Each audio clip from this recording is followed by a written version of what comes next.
Under the Obama administration, healthcare in the US is receiving a lot of attention. But what role can communications technology play? Thomas Goetz is the executive editor at Wired magazine and has written a book on the very subject.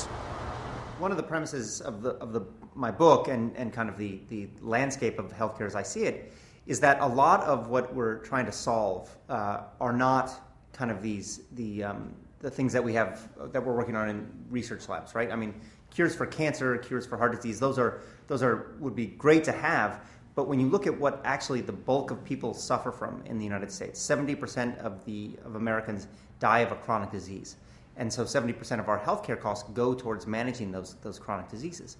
A lot of those conditions are actually rooted in behavior. So a lot of them boil down to the choices we make throughout our lives. And so the challenge or the opportunity is how can we help people make better decisions throughout their lives so that they can avoid some of these poorly informed decisions and avoid conditions like obesity or kind of early heart disease, diabetes, rates of diabetes are soaring in this country. Those are all kind of related to behavioral issues. How do you go about letting people know that there are low-cost or zero-cost services and tools available to them? The way I think about it, there's no end of resources. There's no end of information about healthcare, right? Or we're all kind of largely aware of what we're supposed to be doing, and we oftentimes think about it in terms of, it's a sense of anxiety. We're not doing the things that we're supposed to be doing.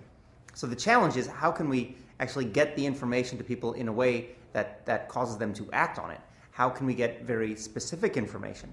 And that seems to be the trick. When you give targeted, personalized, highly specific information to somebody. So if I tell you that you have a 50% chance of dying of heart disease because you have kind of this gene or this tendency to eat fried foods, and here are the 3 things that you can do to reduce that risk today.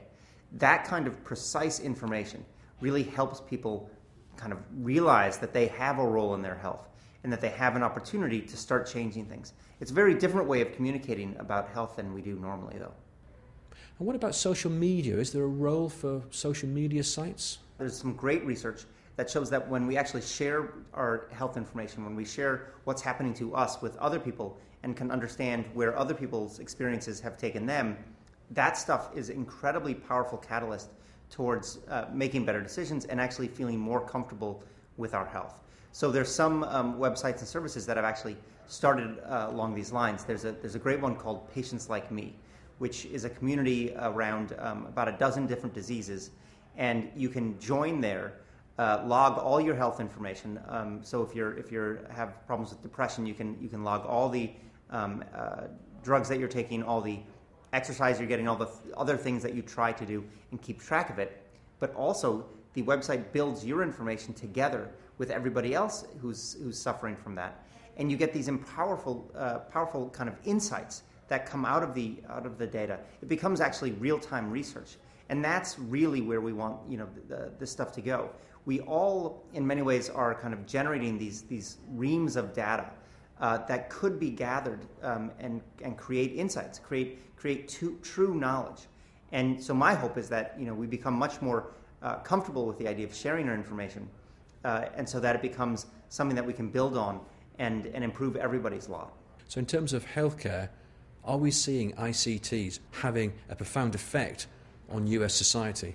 Yeah, it's having a huge effect. I mean, you look at the ways that people are starting to use these devices to start to learn about their choices, start to learn about what kind of decisions, what trade-offs they can make. I mean, you look at some really kind of what look like cheesy things, like this service called Eat This, Not That, which is basically you go into a fast food restaurant and you're looking at the bacon double cheeseburger, but this is a little app that suggests that you actually maybe want to choose a fish fillet sandwich instead. And those type of point of action information is really helpful, and people love those. And people are hungry for this information. People really want to find a way to be making better decisions. They want to take this responsibility. They just there's a problem. There's a separation between the kind of great body of scientific insight and then what it means for individuals. So that's where some of this technology can really help close that gap. We can start to understand, okay, this stuff I'm reading about in the newspaper every day, here's what it means to me. And that's to me incredibly powerful. This is Guy Daniels for Connected States of America in San Francisco.